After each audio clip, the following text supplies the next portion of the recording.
أما بعد أعوذ بالله من الشيطان الرجيم بسم الله الرحمن الرحيم يا أيها الذين آمنوا كتب عليكم الصيام كما كتب على الذين من قبلكم لعلكم تتقون صدق الله تعالى وبلغنا رسوله النبي الكريم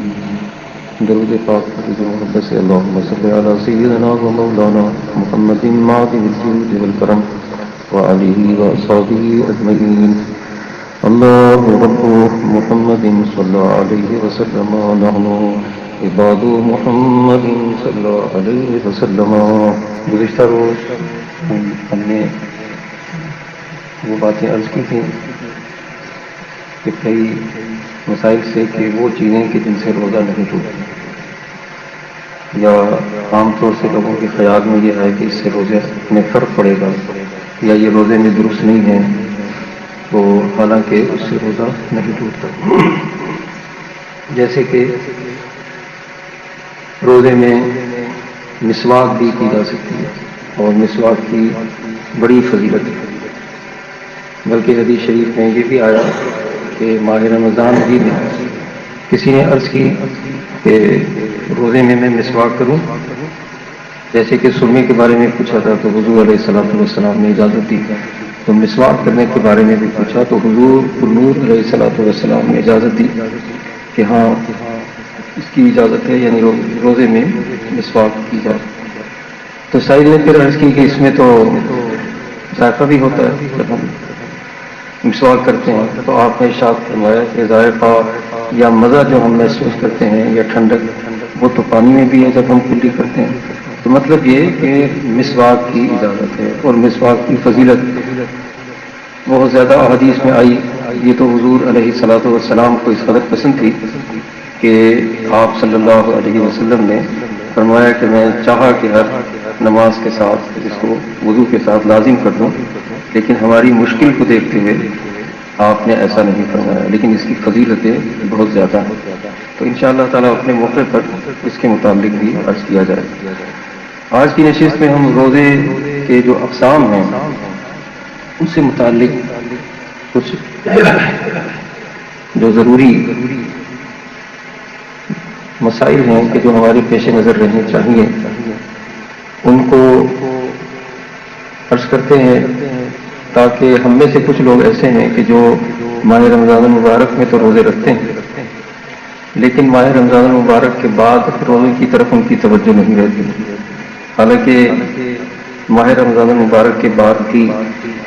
بہت سے ایسے ایام اور مواقع آتے ہیں کہ ہمیں اس میں بھی روزے جیسی عظیم الشان عبادت کو اختیار کرنا چاہیے، اور بالخصوص وہ لوگ کہ جن کے فرض روزے چھوٹ جائیں اور رہ جائیں تو ان کو تو لازماً اپنے فرض روزوں کو پورا کرنے کے لیے ان کی گنتی جو ہے وہ پوری کریں. حتیٰ کہ اس کی اہمیت کا اندازہ آپ یہاں سے لگائیں کہ یہ گنتی پوری کرنے کہ خواتین کہ جن کے روزے چھوٹ جاتے ہیں، نماز کی تو اجازت ہے کہ نماز کی ان کو رخصت دے دی جو نماز نہیں پڑھا، لیکن روزہ کی رخصت نہیں کہ روزے انہوں نے بعد میں بھی جتنی گنتی کے رہ گئے وہ پورے کر دیں. اسی طرح سے مرد حضرات کو بھی روزے جو کسی بیماری کی وجہ سے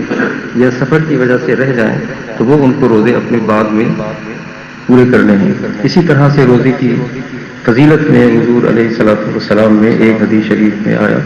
کہ کوئی ایک نفل روزہ اس کی فضیلت کا ذکر حدیث شریف میں جہاں تک آپ نے بیان فرمایا کہ زمین بھر سونا بھی اس کے پاس ہو، وہ بھی اس کی فضیلت کو نہیں پہنچ سکتا کسی طرح جو ایک نفل روزہ رکھے. یہ ان عظیم روزوں کی ایسی عظیم الشان عبادت ہے کہ اس کی اپنی جگہ ایک فضیلت اور اہمیت ہے. تو اس لیے اس کی اقسام جو فقہ نے ہمارے بیان فرمائی وہ بھی عرض کر دی جائے تاکہ یہ ہمارے ذہنوں میں رہیں، اور اگر یہ جستجو پیدا ہو جائے کہ ہم ماہ رمضان المبارک کے بعد بھی ان مواقع کو سال میں ہماری زندگی میں آتے رہیں اور روزے جیسی عظیم الشان عبادت سے متعلق رہیں تو نور علی نور. سب سے پہلے روزے کی اقسام میں ایک تو فرض روزے ہیں اور ایک واجب روزے ہیں اور ایک نفل روزے ہیں 3، اور چوتھے مکروہ تنزیہی روزے ہیں، اور پانچویں مکروہ تحریمی روزے ہیں۔ اور ان کی پھر اقسام اس کے ساتھ ملا لیں تو یہ 8 قسم کی اقسام روزوں کی ہو جاتی ہیں۔ ایک سب سے پہلا تو یہ جو فرض روزے ہیں، یعنی ماہ رمضان المبارک آیا تو ماہ رمضان المبارک آنے کے ساتھ ہی یہ روزے ہم پر فرض ہو گئے، جیسا کہ قرآن مجید میں بھی ان کا ذکر آیا اور احادیث میں بھی ذکر آیا۔ تو یہ فرض روزے معین ہیں کہ یہ ماہ رمضان المبارک میں رکھنا ہے، تو یہ فرض معین روزے ہو گئے کہ اپنے وقت پر یہ روزے فرض ہیں۔ دوسرے فرض غیر معین، یعنی ماہ رمضان المبارک میں روزے نہیں رکھ سکے اور وہ کسی وجہ سے چھوٹ گئے اور رہ گئے، بیماری کی وجہ سے یا سفر کی وجہ سے، اور ماہ رمضان المبارک کے بعد وہی فرض روزے جو رہ گئے تھے ان کو پورا کیا، تو وہ فرض غیر معین روزے ہو گئے۔ ان کی تعداد جتنی چھوٹ گئی ہے اس کو پورا کرنا ضروری ہے، اور اگلے ماہ رمضان المبارک کے آنے سے پہلے ان فرض روزوں کی تعداد جو ہم سے رہ گئی ہو تو وہ انہیں پورا کرنا ضروری ہے، اس لیے کہ یہ مسئلہ بھی پیش نظر رہے کہ جب تک ہمارے ذمے فرض ہیں وہ اب جب تک ہم پورے نہیں کریں گے تو دوسرا فرض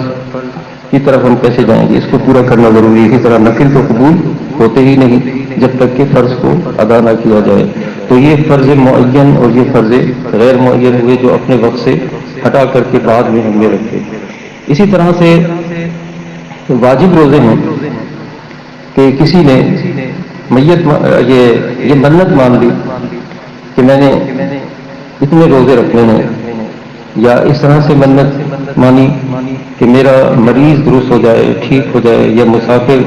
خیریت سے اپنی منزل پر پہنچ جائے یا واپس اپنے گھر آ جائے وغیرہ وغیرہ، اس طرح سے کہ اتنے میں روزے رکھوں گا۔ اب اس نے مخصوص وقت کا تعین کر کے نیت کر لی کہ ان ایام میں نے روزے رکھنے ہیں،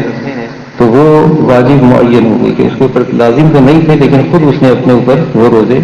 لازم کر لیے۔ تو یہ معین روزے اس کو ان تاریخوں میں جو اس نے اپنے اوپر منت مار کے لازم کیے ہیں ان ایام میں اس نے وہ روزے رکھتے ہیں، یہ واجب معین روزے ہو جائے۔ اور اگر مطلق نیت کی کہ میں نے اتنے روزے رکھنے ہیں تو وہ غیر معین روزے ہو جائیں گے کہ مطلق اس نے نیت کی کہ اتنے روزے میں نے رکھنے ہیں، اور وہ جب اس کی منت پوری ہو تو اپنی اس منت کو پورا کرنے کے لیے وہ انہیں روزے کو رکھے گا۔ اور یہ تینوں جو روزے ہیں، یعنی فرض واجب، ایک فرض کے قسم کے روزے ہو گئے، ایک دوسرا یہ واجب ہو گئے کہ جو ہم نے منت مان کر کے اپنے اوپر لازم کر لیے، اور تیسرے نفل روزے ہوئے۔ نفل روزوں میں بھی دو اقسام، جیسے کہ سنت اور مستحب، یا یوں کہہ دیجیے کہ مسنون اور مستحب روزے، کہ اس کو بھی دو صورتوں میں فقہا نے بیان فرما دیا۔ یہ وہ اس کو آسان صورت سے یوں سمجھ لیجیے کہ یعنی وہ روزے جو حضور اکرم سید عالم صلی اللہ تعالی علیہ وآلہ وسلم کی تعلیم اور آپ صلی اللہ علیہ وسلم کی سنت سے ثابت ہو گئے، تو وہ مسنون اور وہ مستحب روزے ہیں، یہ نفل روزے جو پورے سال اپنے مختلف ایام اور وقتوں میں ہم روزے رکھتے ہیں۔ وہ مثال کے طور پر جیسے کہ ماہ محرم الحرام میں 10 تاریخ کا روزہ، اور اس کے ساتھ ایک روزہ فقہا نے لکھا کہ اور ملا لیا جائے، یعنی 9 اور 10 محرم کو روزہ رکھا جائے۔ اور پہلے جب تک کہ روزے فرض نہیں ہوئے تھے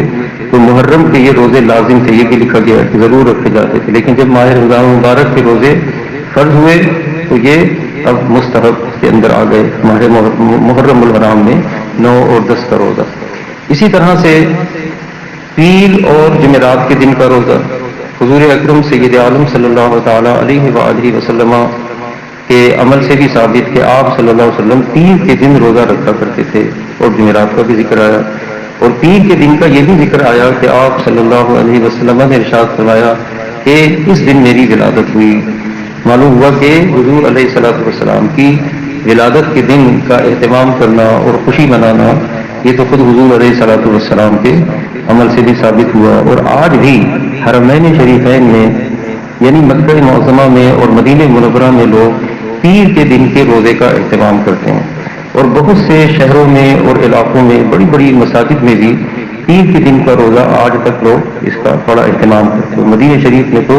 بالخصوص اس کا پورے سال پیر کے دن کے روزے کا اہتمام کرتے ہیں. تو یہ بھی حضور علیہ الصلوۃ والسلام کی سنت سے ثابت ہوا، پیر کا روزہ اور جمعرات کا روزہ. اسی طرح سے حدیث شریف میں آیا کہ ہر مہینے 13، 14 اور 15 کے روزے، ایام بیس کے روزے رکھے جائیں. یہ بھی حضور علیہ الصلوۃ والسلام کی سنت سے اور آپ کی تعلیم سے ثابت ہوئے. اور حدیث شریف میں بھی ان روزوں کی بڑی فضیلت کا ذکر آیا کہ ان روزوں کو رکھا جائے. اور یہاں تک آیا کہ ان روزوں کے رکھنے سے بہت سی بیماریاں دور ہو جاتی ہیں. اور سینے کے امراض کے بارے میں آیا کہ سینے کے امراض دور ہو جاتے ہیں. میں نے بعض علماء سے اس کے بارے میں ذکر کیا کہ یہ سینے کے امراض دور ہو جاتے ہیں، اس سے کیا مراد ہے؟ تو کیا ظاہری بیماری بھی ہو سکتی ہے، باطنی بیماری بھی ہو سکتی ہے؟ میں کہا ظاہری بیماری بھی ہو سکتی ہے اور باطنی بیماری بھی، کہ ان کا آدمی معمول بنا لے کہ 13، 14 اور 15 تاریخوں میں روزے رکھے تو بہت سے امراض سے جو ظاہری ہیں اور جو باطنی ہیں ان سے اس کو شفا حاصل ہوتی رہے گی. اور ویسے بھی حدیث شریف میں آیا کہ روزہ رکھو تو صحت مند ہو جاؤ گے، بیماریاں دور ہو جاتی ہیں. جیسے کہ ماہ حج کے اندر یا پورے سال جو عمرہ کرے، اور حج کے لیے فرمایا کہ یہ کرو اور عمرہ کرو تو غنی ہو جاؤ گے. لیکن اس کام کے لیے ایسا ہم نہیں کرتے، یہ تو عبادت کی نیت سے کرتے ہیں، لیکن یہ اس کی برکت سے یہ برکتیں بھی حاصل ہو جاتی ہیں. تو یہ بھی سنت سے ثابت ہو گئے اور حدیث شریف میں تعلیم سے ثابت ہوئے. اسی طرح سے شش عید کے روزے، یعنی ماہ شوال میں ماہ رمضان المبارک کے فوراً بعد 6 دن کے روزے رکھتے ہیں، یا تو مستقل رکھ لیں یا شوال کے مہینے میں 6 روزے رکھ لیے جائیں. تو یہ بھی حضور علیہ الصلوۃ والسلام کی تعلیم سے اور آپ کی سنت سے داخل ہے، میں شامل ہے کہ جس نے ان کو رکھا، اس ماہ رمضان مبارک کے پورے روزے اور 6 روزے ہو، تو اس کے لیے فرمایا کہ وہ ایسا ہے کہ جیسے وہ پورے سال روزے رکھنے والا ہے، پورے سال اس کو روزے کا اجر و ثواب ملے گا. تو یہ وہ روزے ہیں کہ جو سنت سے ثابت. اسی طرح سے صوم داؤد علیہ الصلوۃ والسلام کے لیے آیا کہ یہ بھی حضور علیہ الصلوۃ والسلام کی تعلیم سے اور آپ کی سنت سے ثابت ہوئے. کیونکہ صحابہ کرام رضی اللہ تعالی عنہم نے، کیونکہ وہ تو حضور علیہ الصلوۃ والسلام کی ہر ادا کو اور سنت کو اپناتے تھے، تو وہ میں انشاءاللہ بھی عرض کرتا ہوں آپ کے سامنے. تو حضور علیہ الصلوۃ والسلام نے صوم داؤد کی بھی تعلیم دی، یعنی 1 دن روزہ اور 1 دن افطار کیا جائے. تو یہ وہ مستحب روزے ہوئے، مسنون روزے ہوئے جو آپ صلی اللہ علیہ وسلم کی سنت سے ثابت ہوئے. تو نفل کو بھی 2 حصوں میں بیان فرما دیا گیا. تو فرض، واجب اور سنت، یہ 3 روزے ہو گئے جس کو ہم نفل کہتے ہیں. اور ان تینوں قسم کے روزوں کی جو نیت ہے، وہ اس کا جو وقت ہے یہ بھی ذہن میں رہے کہ یا تو رات کو بھی نیت کر سکتے ہیں، یا صبح صادق سے لے کے یہ نصف النہار شرعی یعنی ظہر کبریٰ کا جو وقت ہے اس سے پہلے نیت کر لینی چاہیے. اگر کسی نے نیت ہی نہیں کی اور وہ ظہر کبریٰ کے بعد اس کی نیت کرے تو وہ نیت اس کی ٹھیک نہیں ہوگی. اس سے پہلے نیت کر لینا ضروری ہے. اور عین اگر اس نے ظہر کبریٰ کے وقت نیت کی تو وہ اس وقت بھی اس کی نیت درست نہیں ہوگی، بلکہ رات کو نیت کر لینا بھی ٹھیک ہے. جیسے ہم کہتے ہیں کہ کل کہ ماہ رمضان مبارک کے روزے کی میں نے نیت کی، اور اگر دن میں وہ نیت کرے گا تو آج کے روزے کی نیت کرے. بلکہ فقہ نے یہ یہاں تک لکھا کہ اگر اس نے نیت ہی نہیں کی تھی اور اب ظہر کبریٰ کے وقت سے پہلے نیت کر رہا ہے تو یہ نیت کرے کہ صبح سے میں روزے میں ہوں، یہ نہیں کہ اب سے اس وقت سے روزے میں ہوں. اگر یہ نیت کرے گا تو وہ درست نہیں. تو ان تینوں روزوں کے لیے وقت جو ہے نیت کا وہ یہ ہے، فرض بھی، واجب بھی اور یہ سنت بھی. تیسرے مکروہ تنزیہی روزے ہیں کہ جو سنت سے ہٹ کر کے خلاف اس کے روزے رکھے جائیں. سنت سے ہٹ کر کے جو روزے رکھے، مثال کے طور پہ میں نے ابھی عرض کیا کہ سنت سے ثابت تھا کہ پیر کے دن روزہ رکھا جائے یا جمعرات کا روزہ. اب اس نے پیر کو بھی چھوڑ دیا، جمعرات کو بھی چھوڑ دیا، ایک ہفتے کا دن اختیار کر لیا کہ اس دن میں روزہ رکھوں گا، تو یہ جو ہے مکروہ تنزیہی ہو جائے گا. اسی طرح سے صوم وصال یعنی 1 دن روزہ رکھ کر کے دوبارہ پھر اگلے دن روزہ رکھ لیا بغیر سحری اور افطاری کے صوم وصال، تو یہ بھی مکروہ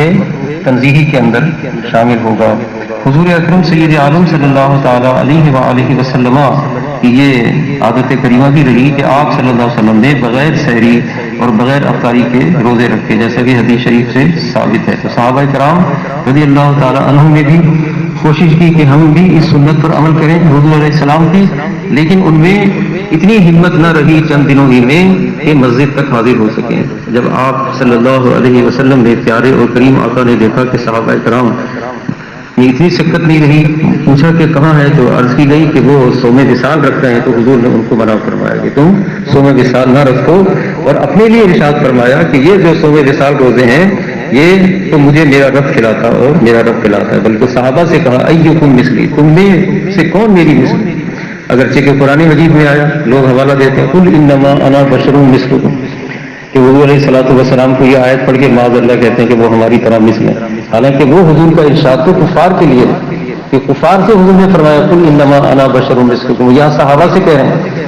ابو بکر صدیق عمر فاروق اور دیگر صحابہ سے کہ ایکم مثلی، تم میں سے کون میری مثل ہے، یعنی تم سحری بھی کرو اور تم افطاری بھی کرو، تو ہر سنت پر عمل جو ہے ہم نہیں کر سکتے۔ اسی لیے سنت کی تعریف میں علماء نے فرمایا کہ سنت کی تعریف یہ ہے کہ وہ راستہ جو امت کے لیے عمل کے لیے معین اور مقرر کیا گیا اور انہیں دیا گیا، تو یہ مکروہ ہے تنزیہی روزے ہوئے۔ اور اسی طرح سے مکروہ تحریمی وہ ہے کہ جن ایام میں روزہ رکھنا منع ہے کوئی ان ایام میں روزے رکھے، تو پورے سال میں 5 دن وہ ہیں جن میں روزے رکھنا منع ہے، ایک تو دونوں عیدوں میں، عید الفطر کے دن اور بڑی عید کے دن 10 کو، اس کے علاوہ 10 کے بعد 11 ذی الحج، 11، 12 اور 13، 3 دن یہ ہو گئے اور 2 یہ، تو ان 5 دن روزہ رکھنا کو منع فرمایا، تو یہ مکروہ تحریمی ہوں گے کہ اگر اس دن رکھا جائے۔ تو یہ اقسام جو فقہ نے بیان فرمائی روزوں کی، وہ میں نے مختصراً آپ کے سامنے عرض کر دیں۔ اللہ تعالیٰ ہمارا عمل کرے۔